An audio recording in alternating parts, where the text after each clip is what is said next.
صلی اللہ علیہ وسلم کے توسل کریمانہ سے ہم سب کے دینی دنیاوی معاملات کو بہتر فرمائے۔ اللہ ارشاد فرماتا ہے ان الصلاۃ کہ بے شک نماز کانت علی المؤمنین کتابا موقوتا مومنین پر وقت مقررہ پر فرض کی گئی ہے۔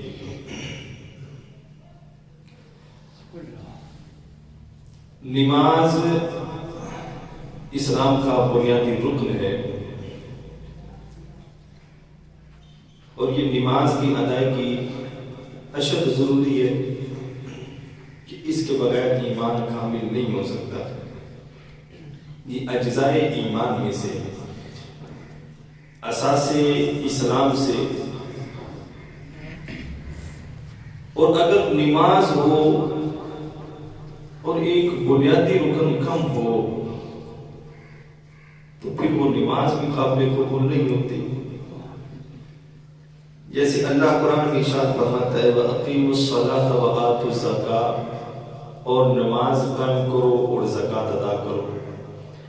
اب کوئی شخص نماز تو قائم کرے لیکن زکوٰۃ ادا نہ کرے تو اس کی نماز پڑھی ہے، اس کو قبول تو ہے لیکن کما حق ہو، اس کی قبولیت اس وقت ہوگی کہ جب اسلام کے جو دوسرے فرائض ہیں، اسلام کی جو دوسری اساس ہے، ان کا بھی احترام کیا جائے اور ان کی بھی ادائیگی کی جائے۔ نماز فرض عین ہے، ہر فرد عاقل بالغ پر فرض ہے۔ اگر کوئی شخص نماز نہیں پڑھتا تو وہ سخت گنہگار ہے، مستحق عذاب ہے، کیونکہ نبی علیہ السلام نے نماز کی بڑی اہمیت بیان فرمائی۔ قرآن مجید فرقان حمید میں سب سے زیادہ حکم نماز قائم کرنے کا دیا گیا۔ اب اس میں چونکہ فتنوں کا عروج ہے اور پے در پہ فتنے بہت زیادہ ہیں، اگر ایک فتنے کی طرف توجہ کی جائے تو دوسرا فتنہ دامنگیر ہے، اگر دوسرے فتنے پر توجہ کی جائے تو تیسرا فتنہ دامنگیر ہے۔ نبی علیہ السلام نے ارشاد فرمایا جب آپ بیدار ہوئے تو فرمایا کہ میں نے اپنی امت پر فتنوں کو گرتے ہوئے دیکھا۔ یہ اس وقت کی بات ہے جب رسول اللہ صلی اللہ علیہ وسلم ظاہر حیات طیبہ میں موجود تھے۔ آج تقریباً 1450 سال گزر گیا، نبی علیہ السلام کو مدینہ شریف کی طرف ہجرت فرمائے ہوئے۔ اگر فتنوں کی سرکوبی اسی وقت کر دی جائے کہ اگر ایک فتنہ اٹھے اور باہمی تعاون کے ساتھ اس کو ختم کر دیا جائے تو یہ بہتر ہوتا ہے، چاہیے جائے کہ وہ فتنہ پڑھے اور فتنوں کو اجاگر کرے۔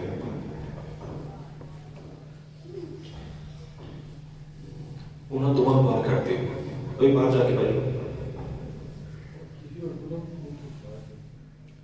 ساری توجہ بٹا دے تسی اور جو بار چلے دو۔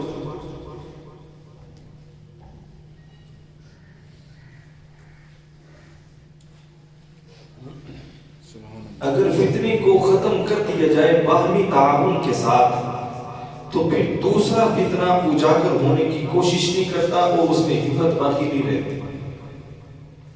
لیکن اگر ایک فتنے کو دیکھتے جانتے بوجھتے سمجھتے ہوئے بھی کہ یہ فتنہ ہے، اسلام کے خلاف ہے، پھر بھی اس سے چشم پوشی کا جانا یہ اس کو تقویت دیتا ہے۔ علماء حق کا یہ وتیرہ رہا کہ جب انہوں نے کسی فتنے کو دیکھا تو اس کو روکا، خاموشی کے ساتھ حجرہ نشین نہیں رہے کہ اپنی نگاہوں کو حجرے تک محدود کیا، نماز پڑھتے رہے، پڑھاتے رہے، ختم شریف پڑھتے رہے، کھاتے کھلاتے رہے۔ علماء حق کا یہ وتیرہ نہیں رہا، بلکہ علماء حق احقاق حق کے لیے ممبر و محراب کی فرائض ادا کرنے کے ساتھ ساتھ فتنوں کی سرکوبی کے لیے بھی سرکردہ رہا کرتے تھے. اور آج بھی ایسے علماء الحمدللہ کی فضل تعالیٰ موجود ہیں. ایک فتنہ ہمارے دور میں بڑے عروج پر ہے اور یہ فتنہ ایک نہایت مہذب نام اور نہایت مہذب لقب کے ساتھ خود کو منقب کر کے لوگوں کی آنکھوں میں دھول جھونکتا ہے، لوگوں کے ایمانوں کے ساتھ کھیلتا ہے، یہاں تک کہ اساس اسلام کے ساتھ بھی کھیلتا ہے. اور اسے ذرہ برابر بھی شرم محسوس نہیں ہوتی کہ میں اساس اسلام کے ساتھ گھناؤنا مذاق کیوں کرتا ہوں. بر صغیر کی سرزمین پر اسلام پھیلا اولیاء اللہ کی کاوشوں سے. پیران عظام کا ملک پاکستان کی آزادی اور لوگوں کے ایمان کی سند کے لیے بہت بڑا کردار رہا.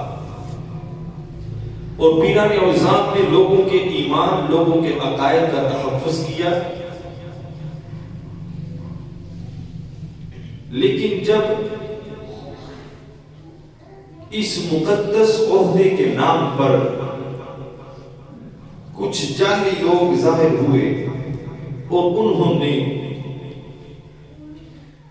اسلام کی بنیادی اساسوں کے ساتھ کھیلنا شروع کیا، تو علماء نے تو ان کی سرکوبی کی، پیران عظام نے بھی ان کی سرکوبی کی، اولیاء اللہ نے بھی ان کی سرکوبی کی. لیکن اگر ان کو تقویت دی تو بے علم عوام نے تقویت دی. اگر بے علم عوام ان کے ارد گرد نہ منڈلاتے پھرے تو ان کو کبھی تقویت حاصل نہ ہوتی اور نہ وہ اساس اسلام کے ساتھ کھیلتے. یہ ایک مخصوص گروہ ہے جو تقریباً کوئی 1 لاکھ یا اس سے زیادہ جو ملک پاکستان میں پھیلے ہوئے لوگوں کے عقائد اور اساس اسلام کے ساتھ کھیلتے ہیں. یہ جعلی پیر، شریعت سے عاری، علم سے خالی، فاسق فاجر مولن، جعلی پیر جو ہم پر مسلط ہے، یہ اس دور کا سب سے بڑا فتنہ ہے. اور یہ یہودی کا پیدا کیا ہوا فتنہ، اگر اس کی تاریخ پڑھ لی جائے تو پیچھے یہودی کھڑا ہوا نظر آئے گا.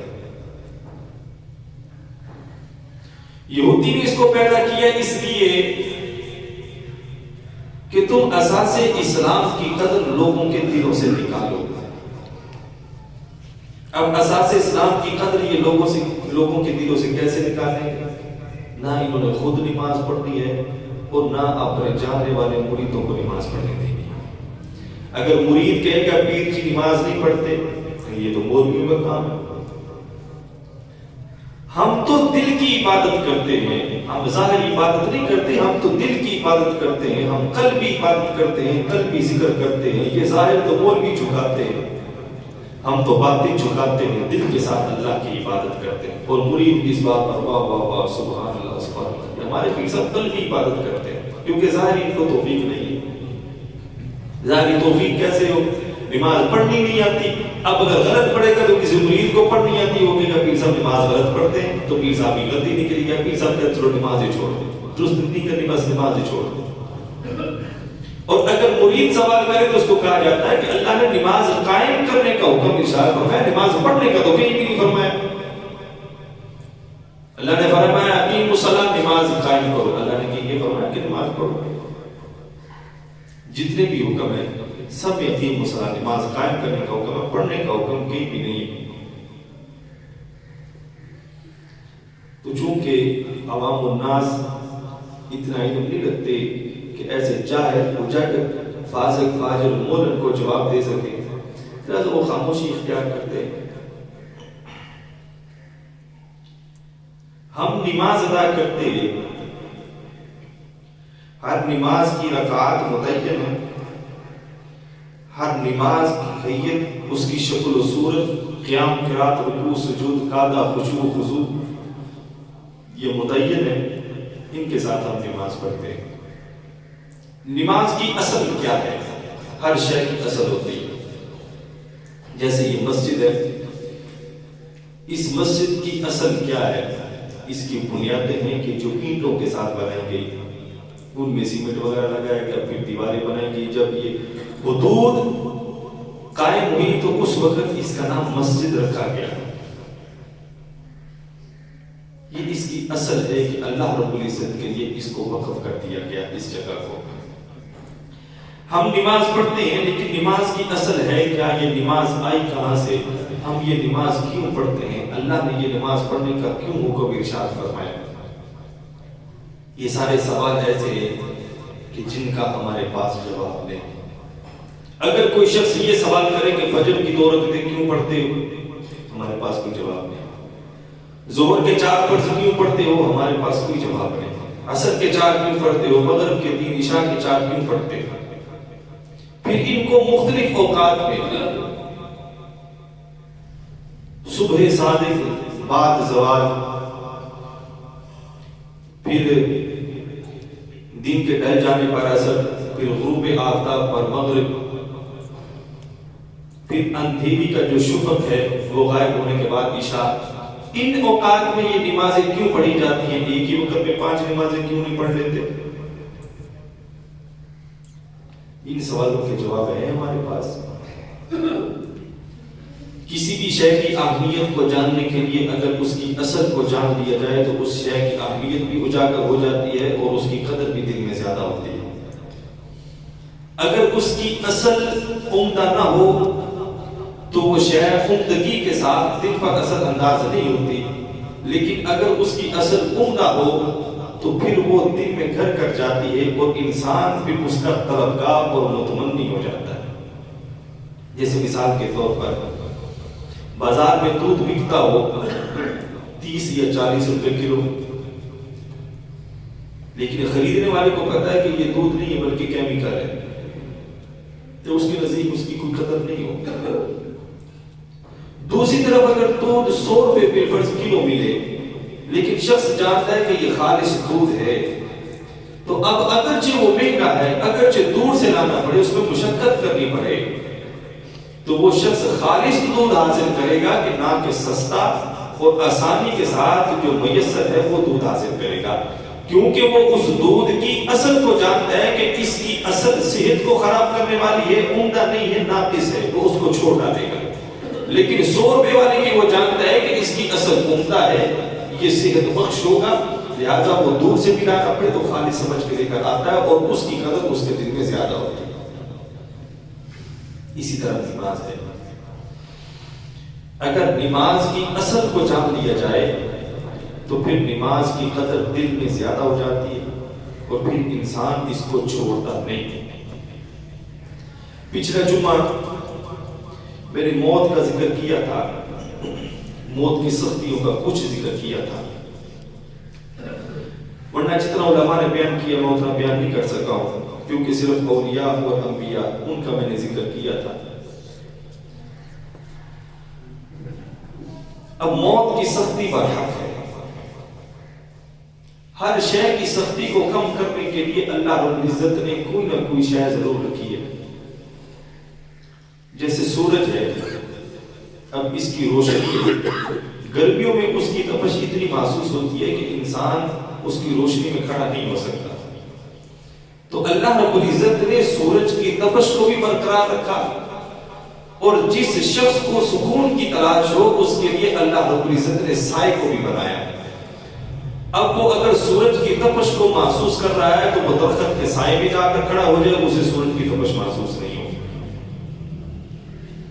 لیکن اگر کوئی شخص جانتا بھی ہو کہ میں اگر اس سائے میں کھڑا ہو جاؤں تو گرمی کی جو تپش ہے، شدت ہے، وہ مجھ پر کم ہو جائے گی، میں سکون میں آ جاؤں گا، وہ پھر بھی چھاؤں میں نہ کھڑا ہو تو وہ اپنے ساتھ دشمنی کرتا ہے کہ دوستی رکھتا ہے؟ دشمنی ہے۔ اسی طرح موت ایک شدت والا منظر ہے اس میں سکرات ہے، بے ہوشی ہے، تکلیف بہت زیادہ ہے۔ اللہ رب العزت نے اس تکلیف سے بچنے کے لیے کچھ چیزوں کا ارشاد فرمایا کہ اے انسان، جیسے دھوپ سے بچنے کے لیے تو سائے میں کھڑا ہو، دھوپ بھی برقرار رہتی ہے، سائے میں کھڑا ہو کر تیرے جسم کو تسکین بھی ملتی ہے، اسی طرح موت کی شدت بھی ہے، لیکن اس کو اگر تو نے کم کرنا ہے تو پھر اللہ کے احکام کو بجا لے گا۔ جب تو اللہ کے احکام کو مانے گا تو موت کی شدت دوسروں کے لیے تو قائم رہے گی، لیکن تیرے لیے اللہ رب العزت موت کی شدت کو آسان فرمانا ہے۔ بھی نہیں ایسے جیسے دھوپ میں بندہ سائے کا متلاشی ہو، ایسے ہی اگر موت کا درد ذہن میں ہو تو پھر وہ اس کی دوا کا متلاشی ہوتا ہے کہ اس درد کو کم کرنے کے لیے کوئی دوا بھی ہو، اور وہ دوا سب سے بہتر کیا ہے؟ نبی علیہ السلام کا درود پاک پڑھنا اور اساس اسلام کو ان کی جگہ پر قائم رکھنا، عقیدے کو پختہ رکھنا، یہ موت میں نرمی کے اسباب ہیں۔ اگر اللہ رب العزت کے احکام سے روگردانی کر لی جائے تو پھر موت نرم نہیں بلکہ سخت رہتی ہے۔ اب ان میں نماز ہے، ہم نماز کیوں پڑھتے ہیں؟ اس کا ایک آسان سا جواب ہے، اللہ فرماتا ہے اقیموا الصلاۃ، نماز قائم کرو۔ ہم اللہ کے حکم کے ساتھ نماز پڑھتے ہیں، یہ اللہ کا حکم ہے۔ دوسری بات یہ ہے، ہم نماز کو مختلف اوقات میں کیوں پڑھتے ہیں؟ صبح صادق میں، زوال کے بعد، اور عصر کے وقت میں، غروب آفتاب کے بعد، عشاء کے شفق میں۔ ہم ایک ہی بار 5 نمازیں کیوں نہیں پڑھتے، مختلف اوقات میں کیوں پڑھتے؟ یہ مسئلہ سمجھنے والا ہے، اور اگر یہ مسئلہ ذہن میں ہوگا تو پھر اس کے ساتھ یہ بات ہے کہ اساس اسلام، اس کی عزت و عظمت دل میں گہری ہو جائے گی۔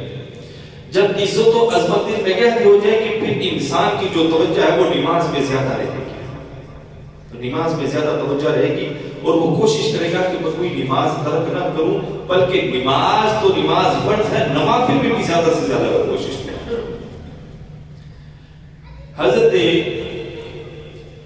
فقیہ ابو الیاس فرماتے ہیں کہ میں نے حضرت سفیان بن عیینہ رضی اللہ تعالیٰ عنہ سے سوال کیا، لما وجبت الخمسہ فی الاوقات المختلفہ، کہ حضور یہ فرمائیے کہ 5 نمازیں مختلف اوقات میں فرض کیوں ہیں؟ ہم مختلف اوقات میں 5 نمازیں کیوں پڑھتے ہیں؟ فقال ابن عیینہ، حضرت امام ابن عیینہ رضی اللہ تعالیٰ عنہ فرماتے، اور یہ دونوں پائے کے محدث، پائے کے فقیہ ہیں۔ حضرت سفیان بن عیینہ بڑے پائے کے عالم گزرے ہیں دین اسلام میں، اور حضرت فقیہ ابو الیاس یہ بھی بڑے پائے کے عالم ہیں۔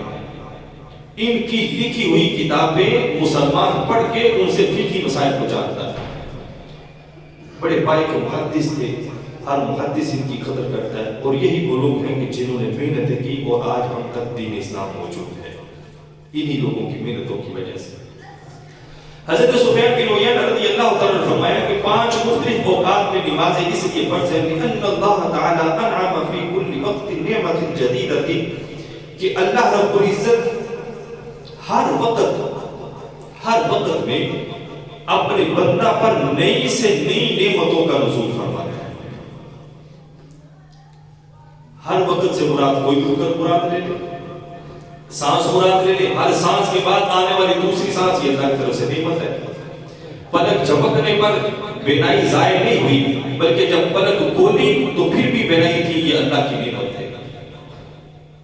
تو اس طرح ساری کی ساری نعمتیں ہیں جو اللہ رب العزت کی ایک لمحے میں نہ جانے کتنی نعمتوں کا پر نزول ہوتا ہے۔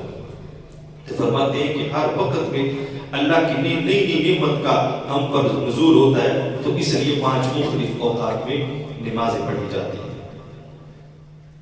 فرماتے ہیں کہ فجر کے وقت نماز ہم کیوں پڑھتے ہیں، یعنی صبح صادق میں نماز فجر ہم کیوں پڑھتے ہیں؟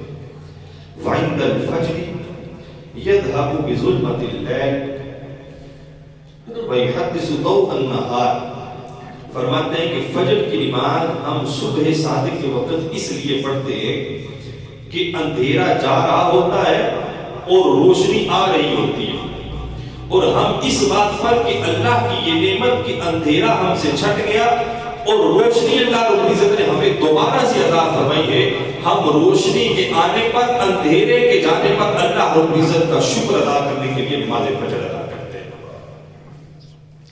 پھر فرمایا کہ ہم نماز ظہر کیوں پڑھتے ہیں، زوال کے بعد نماز ظہر ہم کیوں پڑھتے ہیں؟ فرماتے ہیں کہ وَعِنْدَ الزَّوَالِ يَتِمُّ ضِيَاءُ الشَّمْسِ وَيُكَثِّرُ حَرَارَتِهَا لِتَبْغِي بِهِ الثِّمَارِ۔ فرماتے ہیں کہ زوال کے بعد جو سورج ہوتا ہے یہ اپنی آب و تاب کے ساتھ چمکتا ہے، اس میں شدت ہوتی ہے دھوپ کی، اور اللہ رب العزت دھوپ کی اس شدت کے ساتھ پھلوں کو پکاتا ہے۔ اب اگر پھل نہ ہوں، کچے ہوں، کھانے کے قابل نہ ہوں تو ہمیں اس کا کوئی فائدہ ہے؟ اگر پھل پک جائیں، پکنے کے بعد وہ ہم تک پہنچتے ہیں تو ہم ان کو کھاتے ہیں، ان کے ساتھ ہماری صحت میں اضافہ ہوتا ہے۔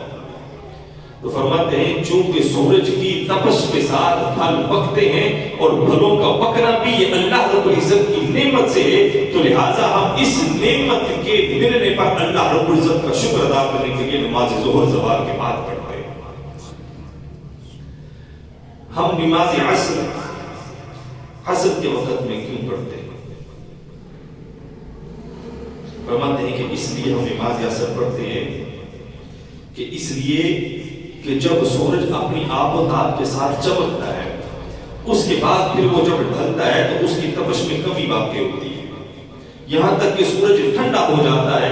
اب سورج کی تپش جسم کو ایذا پہنچاتی ہے، لیکن جب سورج کی تپش ہلکی ہو جائے تو جسم کو راحت ملتی ہے۔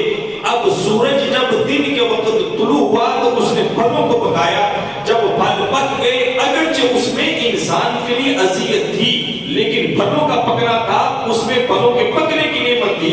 اب چونکہ اذیت تھی وہ اذیت ہم سے کم ہوگی، اب سورج ٹھنڈا ہوا، دن ٹھنڈا ہو گیا، تو اب ہم دن کے ٹھنڈے ہونے کے شکر ادا کرنے پر نماز عصر کے وقت میں ادا کرتے ہیں۔ پھر نماز مغرب غروب آفتاب کے بعد کیوں ادا کی جاتی ہے؟ وَعِنْدَ الْمَغْرِبِ يَذْهَبُ بِنُورِ النَّهَارِ وَيَأْتِي بِظُلْمَةِ اللَّيْلِ۔ فرماتے ہیں کہ مغرب ہم اس لیے مغرب کے وقت میں غروب آفتاب کے بعد پڑھتے ہیں، اس لیے کہ جب غروب آفتاب ہوتا ہے تو اس وقت دن کا نور ختم ہو رہا ہوتا ہے اور رات کا اندھیرا آ رہا ہوتا ہے۔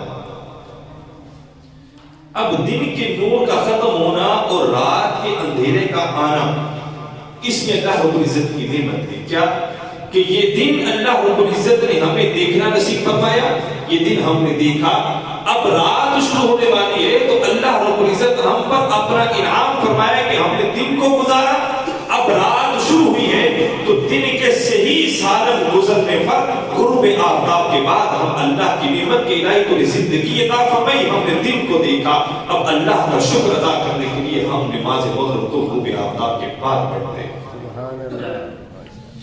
فرماتے ہیں کہ ہم نماز عشاء شفق کے غائب ہونے کے بعد کیوں پڑھتے ہیں؟ یہ جو میں نے مسائل بیان کیے تھے نماز فجر کے بعد جو ہمارا سلسلہ ہے اس میں نے بتایا تھا کہ مغرب کے بعد شفق ہوتا ہے، عشاء کا وقت کب شروع ہوتا ہے۔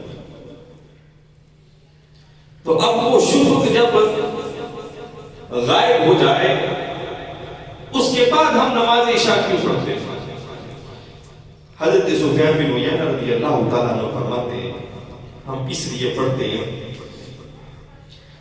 کہ جب شفق چلا جاتا ہے وہ شفق دن کے اثرات میں سے آخری اثر ہوتا ہے، کیونکہ اس میں ہلکی ہلکی سی وہ سرمئی رنگ کی کچھ آمیزش ہوتی ہے اور وہ دن کا جو اجالا ہوتا ہے اس کا وہ آخری اثر ہوتا ہے، جیسے ہر شے اپنا اثر چھوڑتی ہے، وہ آخری اثر ہوتا ہے۔ جب وہ اثر چلا جاتا ہے تو اللہ کی نعمتوں کا شکر دن کے ساتھ پورا ہوا نماز مغرب میں۔ اب جب رات ہوئی تو رات بھی اللہ رب العزت کی ایک نعمت ہے کہ اس میں جب چاند نکلتا ہے تو چاند کی روشنی کے ساتھ اللہ رب العزت پھلوں میں مٹھاس پیدا فرماتا ہے۔ اب پھلوں میں مٹھاس پیدا ہونا یہ اللہ رب العزت کا ہم پر انعام ہے، کیونکہ ترش پھل اور پھیکے پھل کو بھی پسند نہیں کرتا، یہ کڑوے کو کوئی پسند نہیں کرتا. ہمیشہ میٹھا پھل کھایا جاتا ہے اور اس کے سارے تضاد ہوتے ہیں. اور میٹھا پھل اس وقت ہوتا ہے کہ جب چاند نکلتا ہے تو اللہ اس کی روشنی کے ساتھ پھلوں میں مٹھاس پیدا فرماتا ہے. تو رات میں اللہ رب العزت کا یہ انعام ہم پر ہوتا ہے, تو لہٰذا اللہ رب العزت کے انعام کی شکر گزاری کے لیے ہم نماز عشاء کو شفق کے غائب ہونے کے بعد ادا کرتے ہیں. یہ 5 نمازیں ہم مختلف اوقات میں کیوں پڑھتے ہیں؟ حضرت فقیہ فرماتے ہیں, ابو الیاس فرماتے ہیں, سألت ابا الفضل, میں نے حضرت سفیان بن عیینہ سے پھر سوال کیا, فقلت لما كانت صلاة الفجر ركعتين والصبح والعصر 4 والمغرب 3. کہتے ہیں کہ میں نے پوچھا کہ حضور یہ فرمائیے کہ ہم نماز فجر کے 2 فرض کیوں پڑھتے ہیں, ظہر اور عصر کے 4 کیوں پڑھتے ہیں, عشاء کے 4 کیوں پڑھتے ہیں, اور مغرب کے 3 کیوں پڑھتے ہیں؟ روزانہ نماز فجر پڑھتے ہیں, 2 فرض پڑھتے ہیں, 4 ظہر کے پڑھے, 4 عصر کے پڑھے, 3 مغرب کے, پھر 4 عشاء کے, کیوں پڑھے؟ ہمیں اس کی وجہ نہیں معلوم. تو فقیہ ابو الیاس فرماتے ہیں کہ میں نے حضرت سفیان بن عیینہ سے یہ سوال کیا کہ حضور یہ فرمائیے کہ ہم اتنی رکعات کیوں پڑھتے ہیں؟ تو حضرت سفیان بن عیینہ رضی اللہ عنہ جلیل القدر محدث تھے, اور بس اوقات کے علماء کا قاعدہ ہوتا ہے کہ اگر مختصر کوئی جواب دینا ہو, یعنی زیادہ لمبا چوڑا جواب دینے کا ارادہ نہ ہو, تو پھر مختصر جواب دے دیتے ہیں کہ جس کے ساتھ اس کی بھی تشفی ہو جائے اور اس کا بھی کوئی سوال قائم نہ رہے. تو حضرت سفیان بن عیینہ رضی اللہ تعالیٰ عنہ نے فرمایا الشرع, یہ شریعت ہے, یہ مشروع ہے, رسول اللہ صلی اللہ علیہ وسلم نے ایسے پڑھتے, لہٰذا ہم بھی ایسے ہی پڑھیں گے, 2 4 4 3 4 ہم اسی طرح پڑھیں گے کیونکہ رسول اللہ صلی اللہ علیہ وسلم. یہ آسان سا جواب ہے کیونکہ رسول اللہ صلی اللہ علیہ وسلم نے پڑھے, اس لیے ہم بھی پڑھیں گے. اگر رسول اللہ صلی اللہ علیہ وسلم نہ پڑھتے تو ہم بھی نہ پڑھتے. رسول اللہ صلی اللہ علیہ وسلم نے پوچھا تو میں کتنے رکعت پڑھوں. تو فقیہ ابو الیاس وہ بھی فقیہ تھے, وہ فرماتے ہیں کہ میں نے حضرت سفیان بن عیینہ رضی اللہ تعالیٰ سے کہا کہ حضور زدنی, میرے لیے اور زیادہ کیجئے, یعنی مجھے جو ان 2 4 4 3 4 میں جو حکمت ہے وہ حکمت مجھے بتائیں کہ ہم 2 فرض کیوں فجر کے پڑھتے ہیں, 4 ظہر کے کیوں پڑھتے ہیں, عصر کے 4, 3 مغرب کے, عشاء کے 4, یہ کیوں پڑھتے ہیں, مجھے اس کی حکمتیں بتائیں. مشروع ہے, رسول اللہ صلی اللہ علیہ وسلم نے پڑھا, اس پر ہمارا ایمان اور ہمارا یقین ہے, لیکن اس کی حکمتیں مجھے ارشاد فرمائیے. تو حضرت سفیان بن عیینہ رضی اللہ تعالیٰ عنہ فرماتے ہیں لِأَنَّ كُلَّ صَلَاةٍ صَلَّاهَا نَبِيٌّ, فرماتے ہیں کہ ہر نماز ایسی ہے کہ جس کو کسی نہ کسی نبی نے ادا کیا. یہ 5 نمازیں ہم پڑھتے ہیں, ان کی اہمیت اور فضیلت کیا ہے, پھر اس کے بعد انسان خود فیصلہ کرے گا کہ اس نے دھوپ میں کھڑے ہونا ہے یا چھاؤں میں جا کے اپنے جسم کو راحت پہنچانی ہے. یہ اس لیے کہ موضوعات پیچھے شان اولیاء میں تھے, چونکہ یہ جو 2-3 مہینے ہوتے ہیں, جماعت الاول, جماعت الثانی اور رجب کا آدھا مہینہ, یہ متفرقہ مسائل پر چلتے ہیں. تو میری یہ عادت ہے کہ ہر شے کی جو اصل ہے میں اس کو بیان کرتا ہوں تاکہ مسئلہ اس کے ساتھ پختہ رہے, اور میں کوشش کرتا ہوں کہ عوام کو وہ مسئلہ سمجھ آئے. تو اس لیے میں نے پہلے پچھلے جمعہ موت کا میں نے ذکر کیا, اب موت کی سختی کو کم کرنے کے لیے کیا چیز ہے, اب میں ان چیزوں کا یہ 2-4 جمعے جو ان میں ذکر کروں گا. تو اس لیے میں پہلا جمعہ یہ کہ ہم 5 نمازیں اتنی رکعتوں کے ساتھ کیوں پڑھتے ہیں. حضرت سفیان بن عیینہ رضی اللہ تعالیٰ عنہ نے فرمایا کہ اس لیے کہ ہر نماز کسی نہ کسی نبی نے ضرور ادا کی ہے, تو اللہ رب العزت نے ہر نبی کی سنت کو اکٹھا کر کے وہ 5 نمازیں بنا کر امت محمدیہ کو تحفہ عطا فرمائی. اب نبی کی نماز کیسی ہو, نبی کا ایک سجدہ ہو اور مخلوقات ساری زندگی سجدوں میں پڑی رہیں, اس نبی کے ایک سجدے کے برابر مخلوقات کا سجدہ نہیں ہو سکتا. نبی ایسی شان والے ہوتے ہیں. تو فرماتے ہیں فصل الفجر آدم علیہ السلام حين خرج من الجنة وظلمت عليه الدنيا وجن الليل فلم يكن رأى قبل ذلك فخاف خوفا شديدا فلما انشق الفجر صلى ركعتين شكرا لله تعالى. فرماتے ہیں کہ نماز فجر کی 2 رکعتیں یہ حضرت آدم صفی اللہ علیہ السلام نے عطا فرمایا. حین خرج من الجنہ، کہ جب آدم صفی اللہ علیہ السلام آپ جنت سے تشریف لے کر آئے، آپ کو زمین پر بھیجا گیا. وَأَظْلَمَتْ عَلَيْهِ الدُّنْيَا، تو آپ دنیا میں جب تشریف لے کر آئے تو اس وقت رات کا وقت تھا. دنیا میں اس وقت رات تھی، اور جنت میں نہ رات ہے نہ دن ہے. آپ جنت میں رہا کرتے تھے، آپ نے اندھیرا نہیں دیکھا تھا. تو جب آپ دنیا میں آئے تو جس خطے پر آپ اتارے گئے، آپ اس میں تنہا انسان تھے، اور انسان جو ہوتا ہے یہ تنہائی سے وحشت محسوس کرتا ہے. تو لہذا انسانی فطرت کی بنا پر حضرت آدم صفی اللہ علیہ السلام آپ اندھیرے سے وحشت زدہ ہوئے. آپ کا دل اداس ہوا، آپ کو خوف محسوس ہوا، کیونکہ آپ نے کبھی اندھیرے کو دیکھا نہیں تھا. یہاں تک کہ رات گزری، فلما انشق الفجر، یہاں تک کہ صبح صادق طلوع ہوئی. ایک ہوتی ہے صبح کاذب، ایک ہوتی ہے صبح صادق. یہ مسائل میں نے تفصیل سے بیان کی ہوئی. تو جب فجر طلوع ہوئی تو حضرت آدم صفی اللہ علیہ السلام نے جب دیکھا کہ روشنی طلوع ہو رہی ہے اور اندھیرا ختم ہو رہا ہے تو آپ کے دل کو تسکین ہوئی اور آپ کو خوشی محسوس ہوئی کہ اندھیرا چھٹ گیا، اب روشنی آ رہی ہے. کیونکہ جنت میں ایسا سما ہے کہ روشنیاں ہیں نور کی. تو اب جب آپ نے روشنی کو دیکھا تو آپ نے اس وقت اللہ رب العزت کا شکر ادا کرنے کے لیے 2 رکعت فجر کی.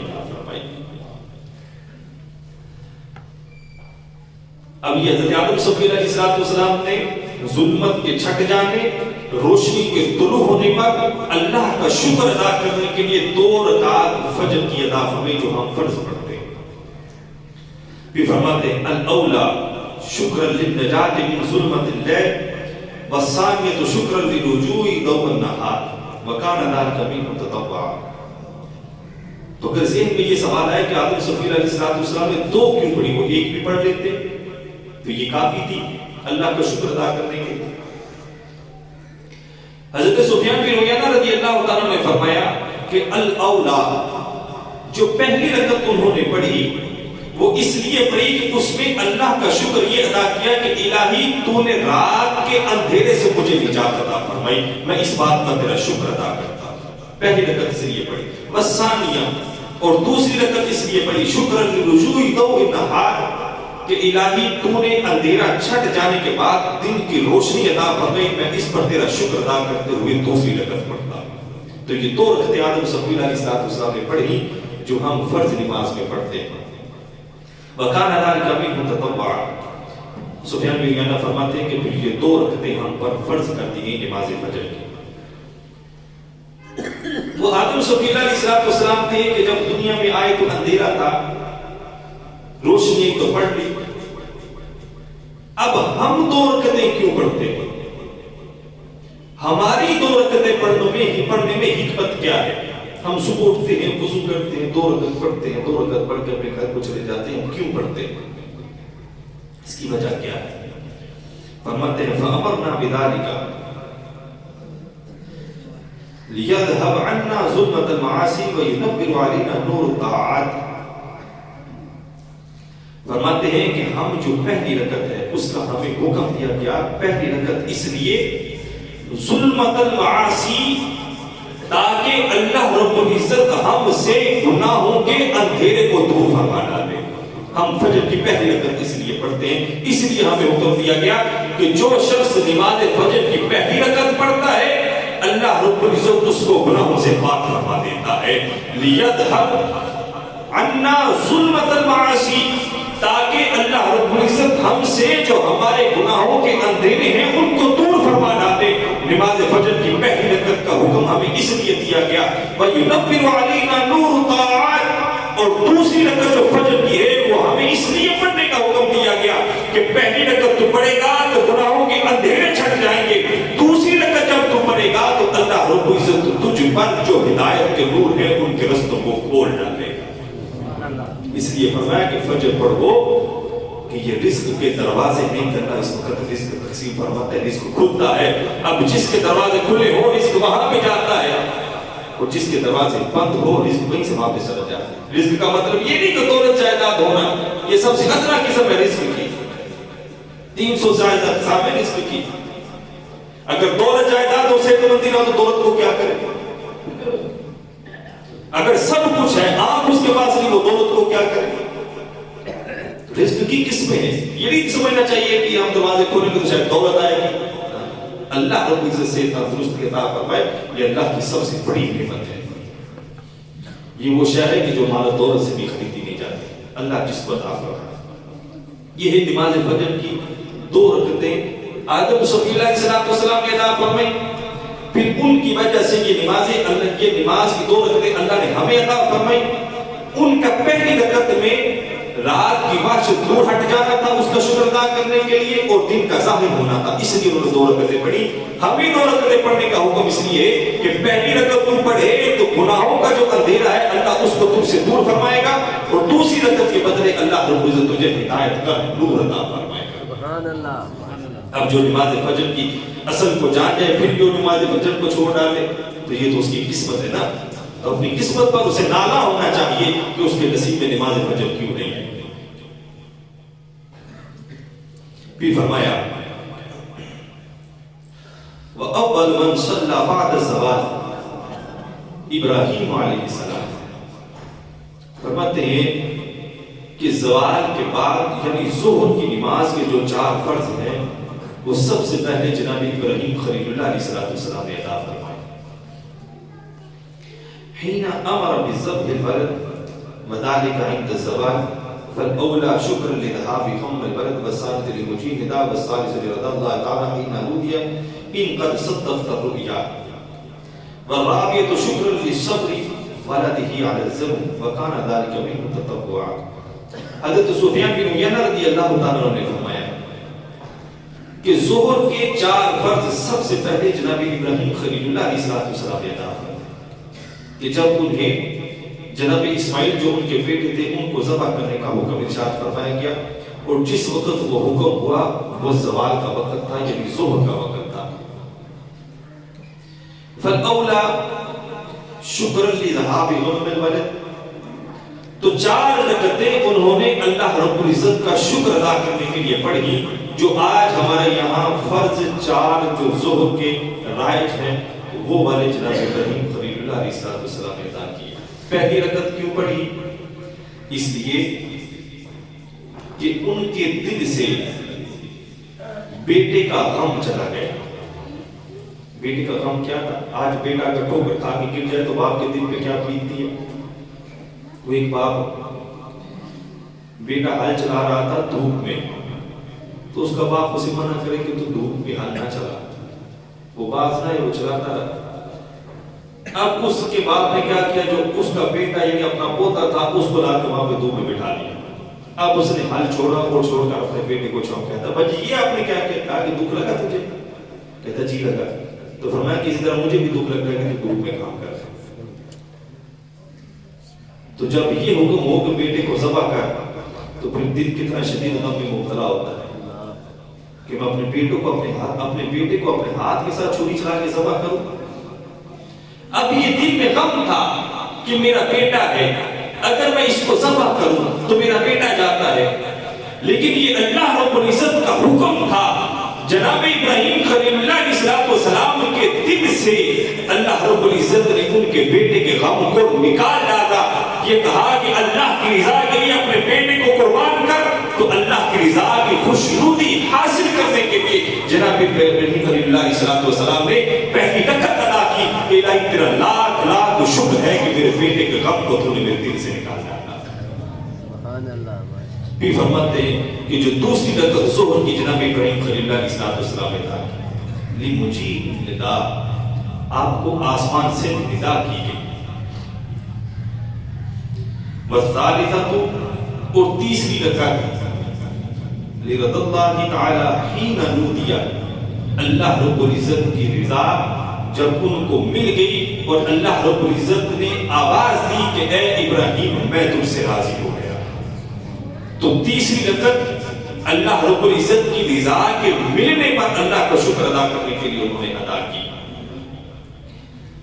ان قد صدقت الرؤیا والرابعة شکرا للصبر ولده على الصبر، اور چوتھی رکعت شکر کے طور پر اس لیے ادا کی کہ الہی تو نے مجھے اپنے بیٹے کے ذبح کرنے پر صابر و شاکر رکھا، اس لیے چوتھی رکعت کو ادا کی۔ اب یہ نماز ظہر کی 4 رکعتیں اپنے ضمن میں کیا کیا چھپائے ہوئے ہیں، کتنے علوم ہیں ان میں، لیکن ہمیں صرف اتنا پتا ہے کہ ظہر کے 4 فرض ہیں، ہمیں نہیں پتا کہ اس کی حکمت ہے کیا، ہمیں نہیں پتا کہ اس میں علوم کیا ہے۔ اسی لیے کہتے ہیں کہ اللہ کے فقیروں کی مجلس میں بیٹھو کہ کچھ حاصل ہو، اپنے مفاد کے لیے، صرف اپنے مفاد کے لیے دین کو وتیرہ نہ بنائیں کہ جس سے لوگوں کے ایمان خراب ہو، لوگوں کو پتہ ہی نہ ہو کہ ہماری عبادتیں کیا ہے۔ علم بہت اللہ کی لازوال نعمت ہے کہ انسان مر بھی جائے تو اس میں کام آتی ہے۔ علم دین مراد ہے، علم دنیا تو قبر کی دیواروں تک اس کے بعد بھی پوچھتا بھی نہیں۔ اب 4 رکعتیں جناب ابراہیم خلیل اللہ علیہ السلام نے ادا کی۔ پہلی رکعت کیا ہے کہ الہی تو نے میرے دل سے میرے بیٹے کے غم کو دور کیا۔ دوسری رکعت کیوں پڑھی کہ اللہ رب العزت نے آسمان سے خصوصی طور پر ابراہیم خلیل اللہ علیہ السلام کے لیے ندا کی۔ تیسری رکعت اس لیے ادا کی کہ اللہ رب العزت کی رضا کی ندا کی گئی کہ اللہ تجھ سے راضی ہو گیا۔ چوتھی رکعت اس لیے ادا کی کہ الہی میں نے اپنے بیٹے کو تیرے رستے پر ذبح کیا اور تو نے مجھے صابر و شاکر بنایا، تو نے مجھے توفیق دی کہ میں صبر کروں، تیرا شکر ادا کروں۔ یہ 4 رکعتیں جناب ابراہیم خلیل اللہ علیہ السلام نے اس لیے ادا کی بعد زوال کے، اور اس کے بعد یہ ہم پر یہ فرض کر دی گئی ابراہیم خلیل اللہ علیہ السلام کی سنت، ان کی یاد بھی تازہ رہے اور اللہ رب العزت کے صابر و شاکر کرنے بھی بند کر رہے۔ یہ پڑھی تھی ابراہیم خلیل اللہ علیہ السلام نے۔ ہم 4 رکعت فرض کیوں پڑھتے ہیں؟ ان کی تو وجوہات تھی، ہمارے لیے کیا وجہ ہے کہ ہم 4 رکعت فرض ظہر کی پڑھتے ہیں؟ ان میں فرماتے ہیں فَأَمَرْنَا بِذَلِكَ، ہمیں حکم دیا گیا یہ 4 رکعتیں پڑھنے کا، اس لیے لِمُخَالَفَةِ إِبْلِيسَ كَمَا وَفَقَهُ لِذَبْحِ الْبَلَدِ۔ پہلی رکعت ظہر کی ہم اس لیے پڑھتے ہیں کہ اللہ رب العزت ہمیں توفیق عطا فرمائے کہ ہم شیطان لعین کی مخالفت کر سکیں، جیسے ابراہیم خلیل اللہ علیہ السلام نے اپنے بیٹے کو ذبح کرنے کے لیے شیطان کی مخالفت کی تھی۔ انہوں نے شیطان کی مخالفت کیسے کی؟ جب آپ آ رہے تھے، آپ کے ہاتھ میں رسی اور چھری تھی، وہ جہاں پہ کنکریاں لگاتے ہیں، جمرات مارتے ہیں جو حاجی لوگ، شیطان کو کنکریاں مارتے ہیں، شیطان بلا رس میں ابراہیم یہ کیا کر رہا ہے؟ اتنا خوبرو تیرا بیٹا ہے، اپنے بیٹے کو تو اللہ کے راہ میں قربان کرے گا، چھوڑ اس کو رہنے۔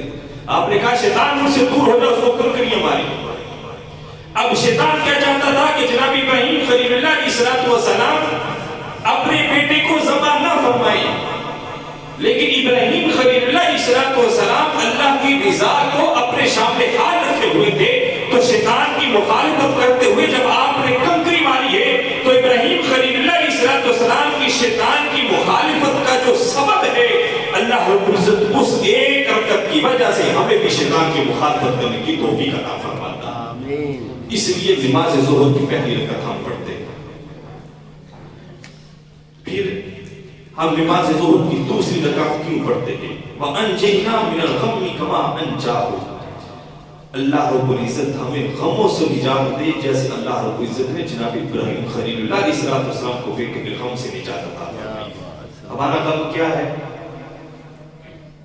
ہمارا غم کیا ہے؟ نماز ضائع ہو گئی، روزہ چھوٹ گیا، زکوٰۃ ادا نہیں کی، ہمسائے کے حقوق ادا نہیں کیے، کسی یتیم کا مال تو نہیں غصب کیا،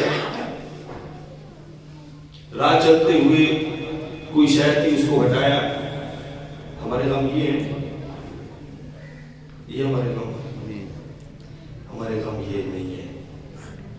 ہمارے غم یہ ہے کہ مال کیسے آنا ہے، دولت کیسے آنی، کسی کا حق بھی مارنا پڑے تو مارو، جائیداد غصب بھی کرنی پڑی تو کرو، ہم کہیں غریب نہ رہ جائیں۔ ہمارے غم یہ ہے، ہمارے غم یہ نہیں ہے کہ نماز پڑھی یا نہیں پڑھی، کتنی نمازیں ہم دن میں قضا کرتے ہیں، ہم یہ نہیں سمجھتے کہ یہ نمازی وہ ہیں کہ جو اللہ رب العزت نے انبیاء کی سنتیں ہمیں عطا فرمائی ہے۔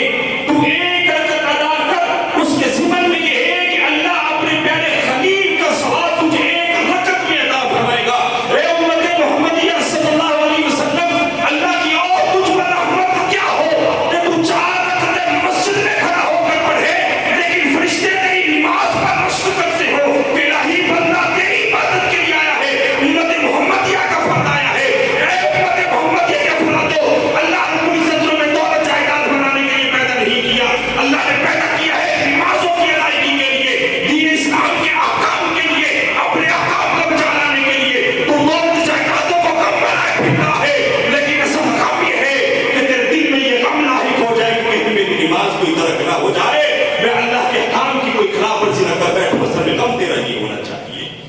لیکن تو نے ہم کیا بنایا؟ میرا بیٹا نوکری پہ لگا ہے کہ نہیں لگا؟ میرے بیٹے کی 2 لاکھ 3 لاکھ تنخواہ ہے یا نہیں ہے؟ کہیں میرے بیٹے کی تنخواہ کم تو نہیں ہے؟ میرا گھر چھوٹا تو نہیں ہے؟ گاڑی میرے پاس تھوڑی تو نہیں ہے؟ آج تک میں آپ کے پاس 2 کون سی گاڑی قبر پہ لے کر جائے؟ جس بیٹے کے لیے مال اکٹھا کیا وہ تیرے ساتھ قبر میں جائے؟ اس وقت تیرے ساتھ قبر میں جائے گی تو نماز جائے گی جس کو تو ضائع کرتا ہے۔ بہت اچھا، سبحان اللہ۔ دوسری رکعت ظہر کی ہم اس لیے پڑھتے ہیں کہ الہی ہمیں غموں سے نجات عطا فرما۔ اب اگر کوئی شخص یہ کہتا ہو کہ میرا دل پریشان رہتا ہے، مجھے بھی خوشی نصیب نہیں ہوتی، کوئی خوشی بھی ہو تو مجھے خوشی نہیں ہوتی، کسی عامل چاہے اجٹ پیر کے پاس ہے اور چاہے کہ مجھے خوشی نہیں ملتی ہوگی تو مرغا کے اپنا ساؤ سے کالا بکرا ذبح کرنا ہے، الو کے خون کے ساتھ تعویذ لکھنا ہے، کستوری لے کر آنی پڑے گی، زعفران لانا ہے، اس کے ساتھ تعویذ لکھ کے فلاں قبر میں دفن کرنا ہے، تو لہٰذا کہ 20-30 ہزار روپے درکار ہوگا، وہ دے ہم آپ کا کام کرتے ہیں۔ وہ 30 ہزار دے گا اپنے سکون کے لیے؟ دیتے ہیں لوگ، اسی لیے تو کاروبار چلتا ہے۔ اگر میں نسخہ بتاؤں دل میں سکون آ جائے تو مجھے اب آپ کتنے پیسے دیں گے؟ سبحان اللہ۔ میں فری میں نسخہ بتاؤں اس کی قدر نہیں ہوگی۔ اگر کہوں کہ پیسے دیں، میں آپ کو بتاتا ہوں کہ دل کو سکون، کتنے لوگ مجھے پیسے دیں گے؟ ایک بھی نہیں۔ کیوں؟ کیونکہ میں جاری ٹھیک ٹھاک نہیں ہوں۔ پتہ کہ یہ موت یہ صرف بیان کرنا ہے، یہ بغیر تما لالچ کے خدا کا دین بیان کرے گا، لوگوں کو سکون اور راحت کے سماؤں کو پہنچائے گا۔ اس کو دولت کا لالچ نہیں، کیونکہ یہ ممبر رسول پر بیٹھا ہے۔ تو انسان سمجھ لے، اگر تجھے دین خالص ملے گا تو ممبر و محرام سے ملے گا۔ اگر اس در سے تو بھٹک گیا تو مال و دولت بھی کمائے گا، لیکن سکون تجھے پھر بھی حاصل نہ ہوگا۔ میں فری میں تجھے نسخہ بتاتا ہوں، نماز ظہر کی دوسری رکعت اس لیے ہے کہ الہی تو ہمیں غموں سے نجات عطا فرما۔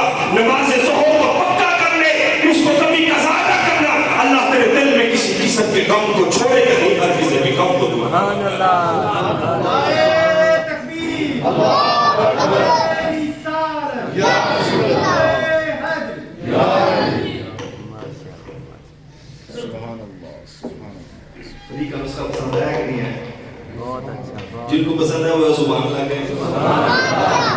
مطلب کہ جاتی پیر کے پاس اب جانے کی ضرورت تو نہیں ہے نا، تو 20 سے 30 ہزار نہ خرچ کریں، وہ مجھے دے دینا ہے۔ چلو میں کتابیں لے لوں گا، ایک پڑھ کے آپ کو پہنچا دوں گا، جاہل پیر کے پاس نہ جائیں۔ اللہ رب العزت نے بھی دین اسلام مکمل دین ہے، دین اسلام مکمل دین ہے، اس میں اللہ رب العزت نے ہر قسم کی شفا رکھی ہے، بس تجھے پڑھنے کی ضرورت ہے۔ تو پڑھ اس کو سن۔ اللہ رب العزت نے تجھے پیدا کیا ہے، تو کیا اللہ رب العزت نے بغیر گائیڈ بک کے تجھے پیدا کر دیا؟ قرآن مجید فرقان حمید تیری گائیڈ بک ہے، اس کا تو مطالعہ کر، تجھے اپنے جسم کے تمام رازوں کا پتہ چل جائے گا کہ میرا جسم فلاں وقت کیا کرے تو میں نے کیا کرنا ہے۔ اب دوسری رکعت ظہر کی ہم اس لیے پڑھتے ہیں، اب تیسری رکعت ظہر کی ہم کیوں پڑھتے ہیں؟ بس ساری ساتوں وفدانا من النار کما فدا، اللہ رب العزت ہمیں آگ سے بچائے جیسے اللہ رب العزت نے ابراہیم خلیل اللہ علیہ السلام کو آگ سے بچایا۔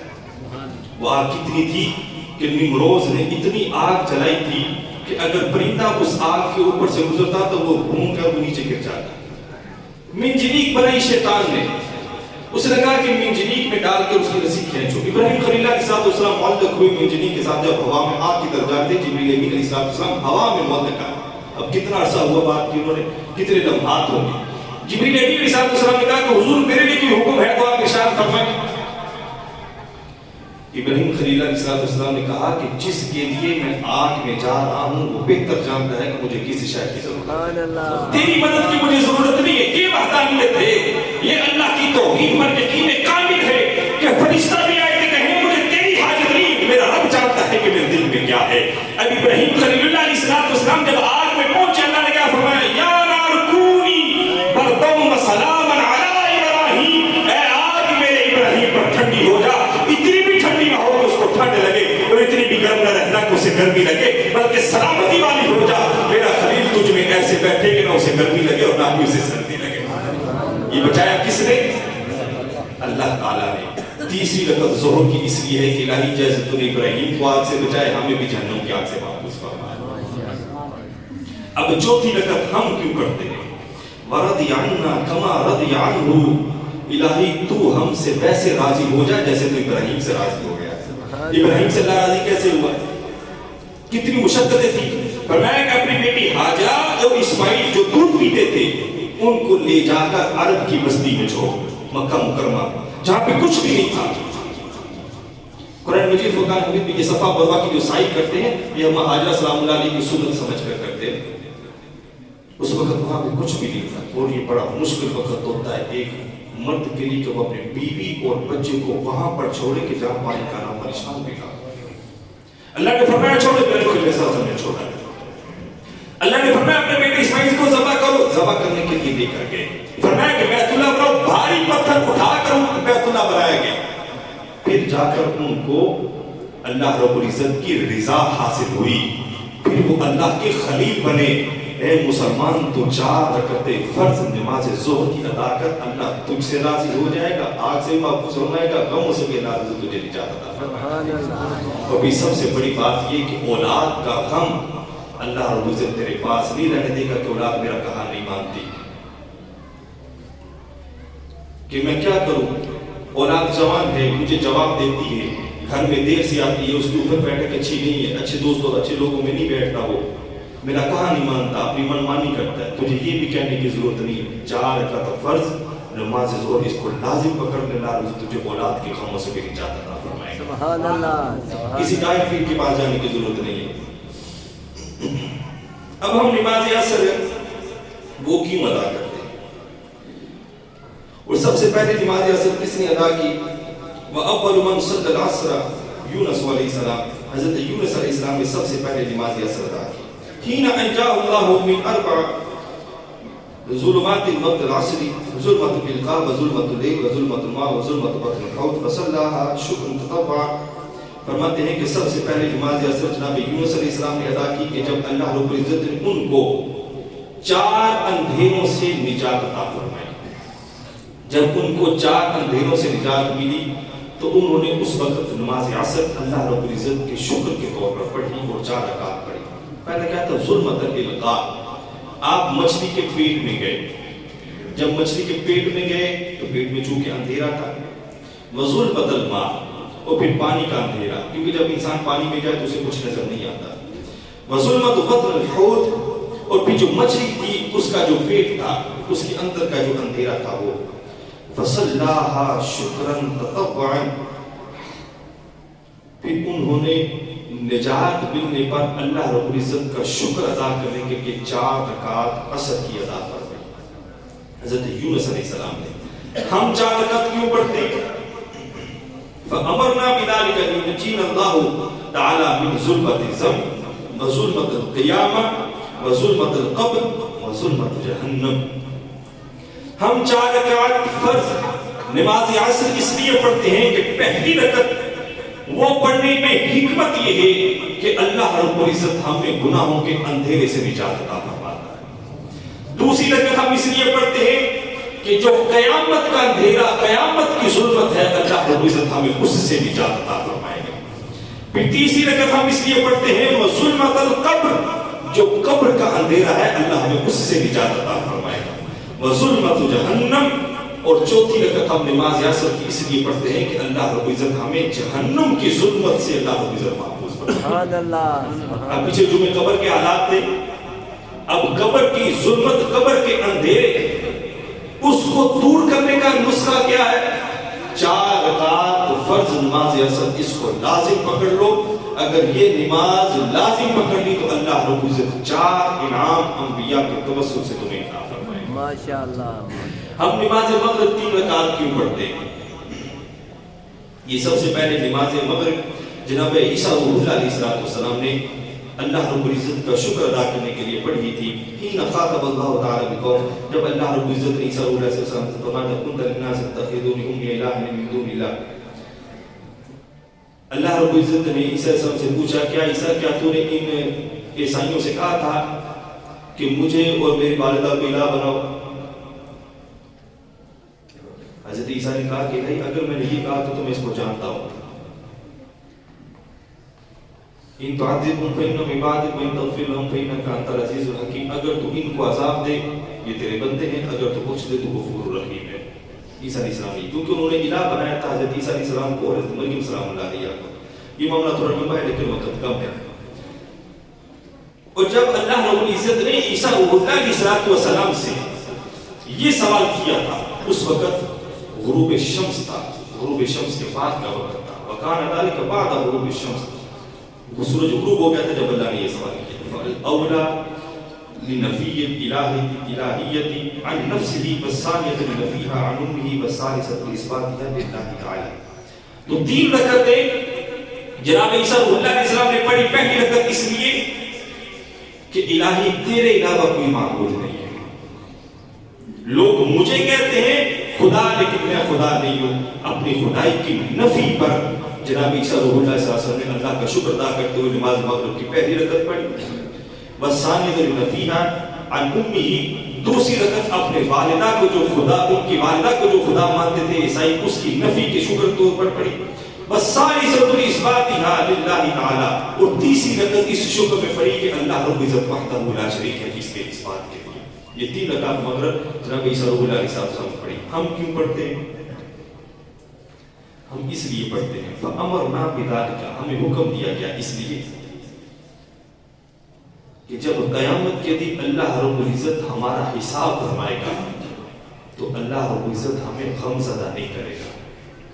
پہلی رکعت کے بدلے مغرب کی پہلی رکعت کی حکمت یہ ہے کہ قیامت کے دن اللہ رب العزت ہمارے حساب میں سختی نہیں فرمائے گا بلکہ ہم پر نرمی فرمائے گا اور ہمیں غم زدہ نہیں کرے گا. ہم اس وقت خوشی ہوں جس نے نماز مغرب کی پہلی رکعت نہ چھوڑی. وَيُنَجِّينَا مِنَ النَّارِ، اور دوسری مغرب کی رکعت اس لیے کہ اللہ رب العزت ہمیں جہنم سے آزادی عطا فرمائے گا. اور مغرب کی تیسری رکعت ہم اس لیے پڑھتے ہیں وَالثَّالِثَةُ لِإِثْبَاتِهَا لِلَّهِ تَعَالَى، تیسری رکعت اس لیے وَيَأْمُنَنَا مِنَ الْفَزَعِ الْأَكْبَرِ، کہ جب ہمارا حساب و کتاب ہو جائے گا تو تیسری رکعت کی برکت کی وجہ سے اللہ رب العزت ہمیں کامیابی عطا فرمائے گا اور ہم خوش و خرم جنت کی طرف چلے جائیں. سبحان اللہ. 3 رکعت فرض نماز مغرب ہم یہ اس لیے ادا کرتے ہیں. اور چوتھی رکعت جو نماز عشاء ہے، 4 رکعتیں نماز عشاء، یہ ہم کیوں پڑھتے ہیں؟ نماز عشاء سب سے پہلے جناب موسیٰ کلیم اللہ علیہ السلام نے ادا فرمایا. جب موسیٰ کلیم اللہ علیہ السلام حين خرج من مدین واختلف عن الطريق وكان في غم منى وغم اخي هارون وغم عدو فرعون وغم اولاده، جب موسیٰ کلیم اللہ علیہ السلام مدین سے نکلے اپنی زوجہ کو ساتھ لے کر تو رستے میں طوفان آیا، بارش آئی شدید، جس کی وجہ سے آپ رستے سے جدا ہو گئے. تو دور آپ نے دور پر ایک روشنی چمکتی ہوئی دیکھی تو اپنی زوجہ سے کہا کہ شاید کہ وہ آگ ہے، میں اسے لے کر آتا ہوں تاکہ تیری سردی کام ہو تو اس کے ساتھ اپنے ہاتھوں کو تاپ لے. جیسے ہاتھ ٹھنڈے ہو تو اس کو آگ کے سامنے کیا جاتا ہے. تو جب آپ گئے تو اس وقت رما اتانونی من شاطئ الوادی الایمن، تو اس وقت اللہ نے دور پر آتے ہوئے حضرت موسیٰ کلیم علیہ السلام کو ندا کی. جب آپ وہاں پر گئے